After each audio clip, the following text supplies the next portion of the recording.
नमस्कार, tax with Ashwani में आपका स्वागत है। कल हम बात कर रहे थे रूल्स ऑफ इंटरप्रिटेशन के। हमने 5 मुख्य रूल्स को कल डिस्कस किया था।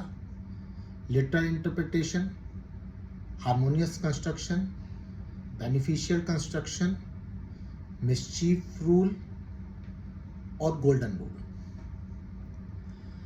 इसी सीरीज में आज हम कुछ और रूल्स ऑफ इंटरप्रिटेशन को लेते हैं जो कि टैक्स लॉ में बहुत इम्पॉर्टेंट रहते हैं। तो सबसे पहले हम बात करते हैं मशीनरी सेक्शंस और चार्जिंग सेक्शंस की। फिस्कल लॉ में 2 तरीके के प्रावधान होते हैं। एक प्रावधान होता है जो जिनको हम चार्जिंग सेक्शंस बोलते हैं।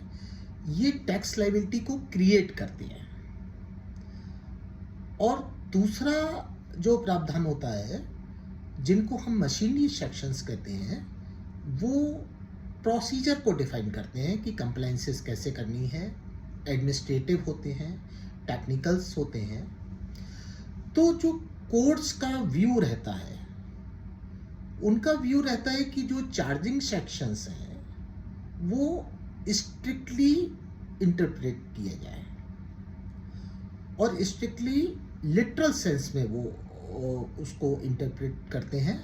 और जो मशीनरी सेक्शंस होते हैं, जो प्रोसीजरल सेक्शंस होते हैं, वो लिबरली इंटरप्रेट किए जाते हैं। लिबरली इंटरप्रेट करने का मतलब ये नहीं होता है कि उन्होंने जो मूलभूत सिद्धांत है उससे वो बाहर चले गए।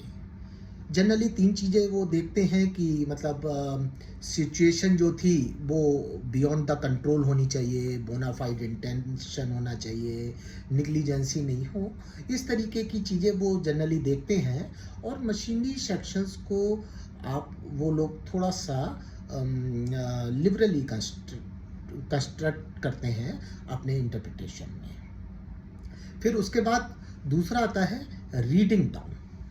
रीडिंग डाउन एक ऐसा इंटरप्रिटेशन है जिसमें लगता है कि कोर्ट को कि किसी प्रावधान को जो कॉन्स्टिट्यूशन के अगेंस्ट जा रहा है उसको स्ट्राइक फुली ना करें और बल्कि उसको उसके जो डेफिनेशन है उसको नैरो कर दें।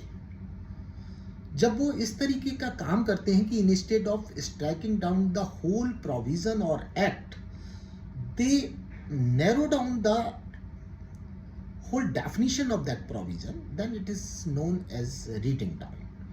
तो ये एक रूल्स ऑफ इंटरप्रिटेशन का एक पैटर्न है इसको। फिर जो नेक्स्ट आता है एक्सेप्शनल सर्कमस्टांसेस। कभी कभी बहुत सारे बिंदु जब लॉ इनेक्ट होता है तो इनेक्ट होने से पहले उस पर बहुत विचार किए जाते हैं कि इस परिस्थिति में ऐसा क्या होगा, दूसरी परिस्थिति होती है तो क्या होगा। लेकिन कभी कभी परिस्थितियां ऐसी आ जाती हैं जो कभी किसी ने सोची नहीं होती है। और ऐसी आने वाली परिस्थितियों में कोर्ट्स एक्सेप्शनल सर्कमस्टेंसेस को ध्यान में रखते हुए अपना निर्णय देती है।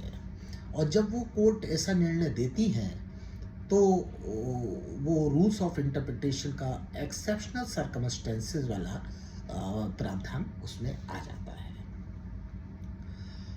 हमारे देश में नेक्स्ट हम बात करते हैं कि कौन सा वर्जन रूल्स ऑफ इंटरप्रिटेशन में ज़्यादा चलेगा।